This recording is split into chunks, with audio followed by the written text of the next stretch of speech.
ግብጽ በሰሜን አውራጃ ለደረሰው የጎርፍ አደጋ ኢትዮጵያን ወቅሳለች።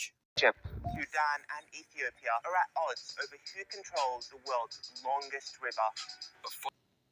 የታላቁ የኢትዮጵያ ህዳሴ ግድብ በአሁኑ ወቅት የአፍሪካ ትልቁ የሃይድሮ ኤሌክትሪክ ኃይል ማመንጨት በይፋ የተመረቀበት ወቅት ነው። በብሉ አባይ ላይ የተገነባው ይህ ግዙፍ ፕሮጀክት የኢነርጂ ምዕራፍ ብቻ ሳይሆን የብሔራዊ ኩራትና የአንድነት የእድገት ምልክት ነው። ዋቱ የሚያመነጨውም ከ6000 ሜጋዋት በላይ የኤሌክትሪክ ኃይል በማመንጨት ጂአርዲ በኢትዮጵያና በአካባቢ በቢሊዮን የሚቆጠሩ ቤቶችን ማብራት ያመጣል ብሎ ተናግሯል።